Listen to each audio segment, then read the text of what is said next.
Imagine waking up one morning to find that every bank account in the world just disappeared. No money, no transactions, no proof.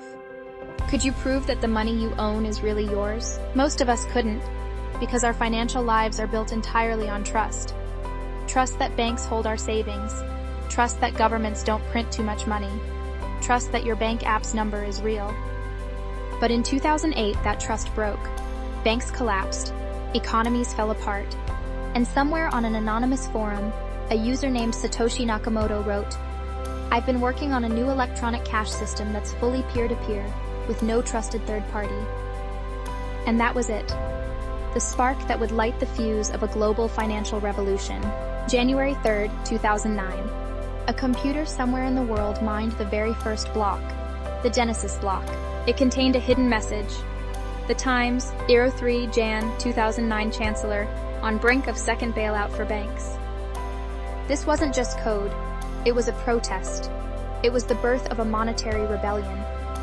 Bitcoin wasn't built by a corporation. No logo, no CEO, no headquarters.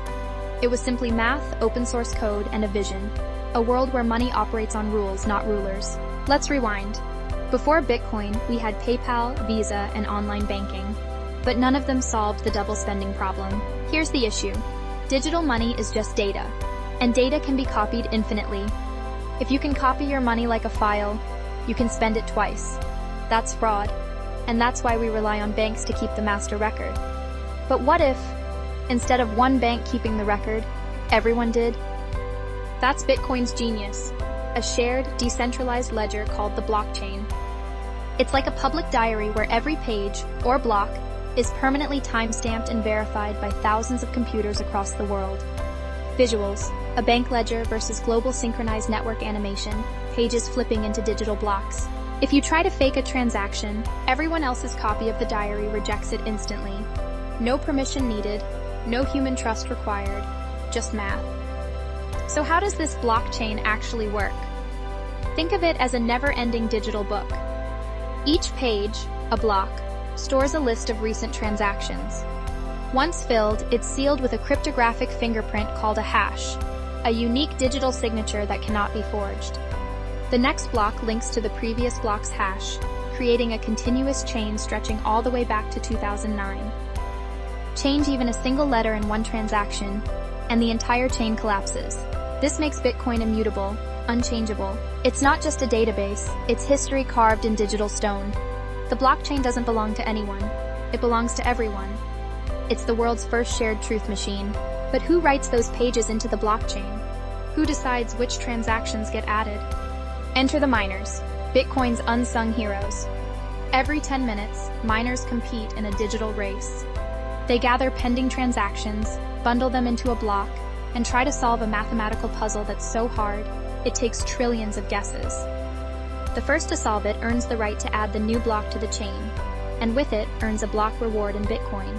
That's how new Bitcoin is created, through proof of work. But the brilliance is in the difficulty. If too many miners join, the puzzle becomes harder. If too few, it gets easier. The system self-regulates, perfectly, autonomously. That's why Bitcoin has run non-stop for 15 years, without a single central operator. Bitcoin wastes energy. You've probably heard that before. But here's what critics miss. Energy is what makes Bitcoin secure. Every joule of electricity represents real-world effort. To attack the Bitcoin network, you'd need to outcompete every miner on Earth, burning billions of dollars in energy to rewrite history. It's not a flaw, it's the feature. That energy creates a wall of truth, a fortress where math replaces trust. And increasingly, miners use renewable and excess energy, hydro, geothermal, flare gas, energy that would otherwise be wasted. Bitcoin turns wasted energy into digital value. When you send Bitcoin, you're not sending coins at all. You're sending proof of ownership.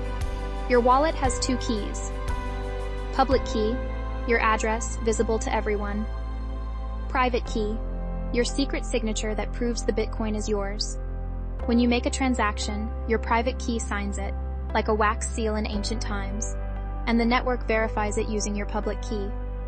No one can forge your signature, and no one can spend your coins without it. Every transaction is permanently recorded in the blockchain, visible to anyone. This transparency is what keeps Bitcoin honest. A system where every Satoshi is traceable, but every user is anonymous. Unlike fiat currencies, Bitcoin has a finite supply. Only 21 million coins will ever exist. Every 4 years, the reward for miners is cut in half, the famous Bitcoin halving. This mimics gold becoming harder to mine as the easy veins disappear. This controlled scarcity makes Bitcoin deflationary. While your dollars lose value over time, Bitcoin becomes harder, rarer, digital gold forged by computation. It's a system designed not for short-term profit, but for long-term integrity. From a small group of cryptographers to Wall Street giants, Bitcoin has traveled an unbelievable journey. Today, major institutions like BlackRock, Fidelity, and Tesla hold Bitcoin. Countries like El Salvador use it as legal tender. And yet, its soul remains the same, a digital currency of the people, built on math, not authority. Whether you see it as gold, code, or rebellion, Bitcoin has changed the way we think about money forever. Every 10 minutes, a new block is born. Somewhere, on some machine, in some corner of the world. No central bank, no CEO, just math, just code, just truth. And as long as one computer keeps running Bitcoin, the system lives. Unstoppable, uncensorable, unowned. Bitcoin is not just money, it's the first form of freedom written in code. In a world where money is built on promises, Bitcoin is built on proof. Orlango Finance.